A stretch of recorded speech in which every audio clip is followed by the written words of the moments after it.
আমরা এই চলমান যে সংকটটা, যান্ত্রিক সংকট, এটা দু একদিনের মধ্যে ঠিক হয়ে যাবে। তখন একটু স্বাভাবিকভাবে আপনাদের সঙ্গে কথা বলতে পারবো। যাই হোক, প্রতিদিনই প্রযুক্তির নানান রকম পরিবর্তন আসছে, তার সঙ্গে আমাদের থাকতে হচ্ছে। আমি মহান মুক্তিযুদ্ধ নিয়ে আপনাদের সামনে বা আমাদের স্বাধীনতা নিয়ে আমি যে প্রসঙ্গে কথা বলতে চাচ্ছি আজ, তার এটা দুঃখ ভারাক্রান্ত মন নিয়ে আমাকে বলতে হচ্ছে যে আমাদের রক্ত দিয়ে, জীবন দিয়ে, শহীদের বিনিময়ে যে অর্জন, এই স্বাধীনতাটা আমাদের বেহাত হয়ে গেছে। খুব স্পষ্ট কথা, স্বাধীনতা আমরা কি জন্য অর্জন করেছিলাম? তো তখন সবাই বলবে যে আমাদের গণতন্ত্র, মত প্রকাশের স্বাধীনতা, খেয়ে পরে বাঁচার স্বাধীনতা, আমাদের অর্থনৈতিক মুক্তি। মোটা দাগে যে কথাটা সবাই স্বীকার করবে, যে স্বাধীনতা মানে হচ্ছে যে মানুষের মধ্যে বৈষম্য কমবে, জবাবদিহিতা আসবে, গণতন্ত্র ফিরবে। তার মানে হচ্ছে যে মানুষ তার জায়গায় শান্তিতে বসবাস করবে। যে শ্রমিক, যে মেহনতি মানুষ, অথবা যে যেখানে আছে, যারা কাজ করবে, তারা তারা নিরাপত্তা বোধে কাজ করবে এবং তারা দুবেলা দুমুঠো খাওয়ার নিশ্চয়তা পাবে।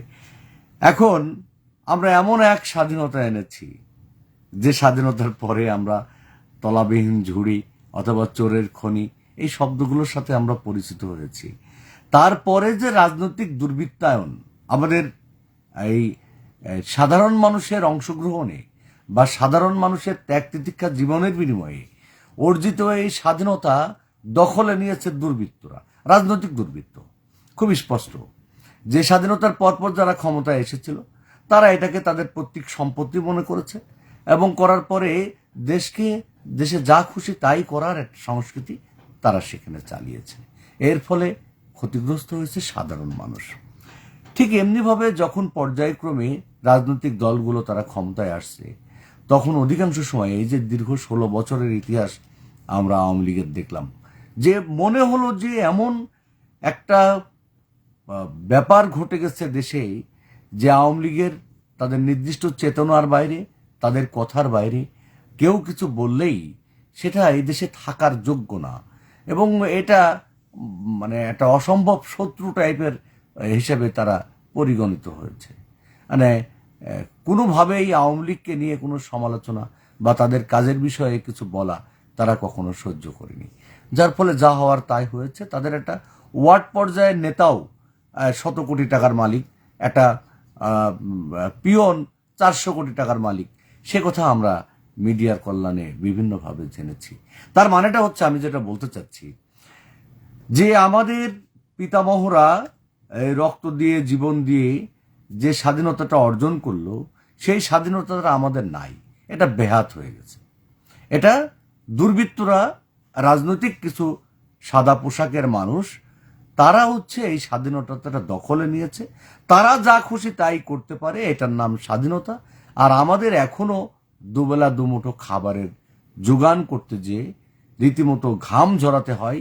তারপরেও শুকনো মুখে আমাদের মতো যারা শ্রমজীবী মেহনতি মানুষ এদেশের, তাদেরকে ঘরে ফিরতে হয় খুব কষ্ট নিয়ে। এখন পর্যন্ত এদেশের নিত্যপণ্যর যে দাম, তাতে সাধারণ মানুষের ধরাছোঁয়ার বাইরে। কিন্তু যে মানুষ রাজনৈতিক প্রভাব খাটিয়ে 1000 কোটি টাকা লুট করেছে, বিদেশে বাড়ি গাড়ি করেছে, ছেলে মেয়েদেরকে যারা বাইরে লেখাপড়া করে, অধিকাংশ ক্ষেত্রে সব দলীয় নেতা কর্মী, মন্ত্রী, এমপি, আমলা, যারা সরকারের উচ্চপদস্থ সরকারি কর্মকর্তা, তারা সবাই একই কাজের সাথে জড়িত।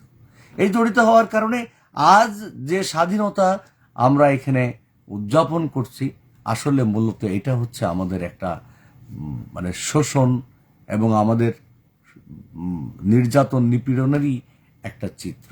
আমরা হাসি মুখে এটা বলতে পারছি না, বা আমরা আমাদের প্রতিবাদটা জানাতে পারছি না, কারণ মহান এই স্বাধীনতা নিয়ে আমাদের তো কোনোভাবেই কোনো বিতর্কে বা কোনো খারাপ কথা বলার কোনো সুযোগ নেই। কিন্তু এই স্বাধীনতা কি আমরা চেয়েছিলাম? যে স্বাধীনতাই আমার দুবেলা দুমুঠো ভাতের নিশ্চয়তা দেবে না, আমার বৈষম্য রোধ করার জন্য কোনো ব্যবস্থা নেবে না, এক শ্রেণীর মানুষ যারা পাচ্ছে তারা আরও পাচ্ছে, আরও নেবে, আর সাধারণ নাগরিক যারা, তারা শোষণের শিকার হতেই থাকবে। এইটা আমাদের কারোর কাম্য ছিল না। যাক, আমি শেষ করব। আমাদের ঘাড়ে এখন এক নতুন সাপের, অথবা এটাকে আমি কি বলবো, ভারতের প্রধানমন্ত্রী নরেন্দ্র মোদী, উনি গতকাল তাদের বিজয় দিবস উদযাপন করেছেন এবং সেটা নিয়ে রীতিমতো সবাই খুব প্রতিবাদ করছে।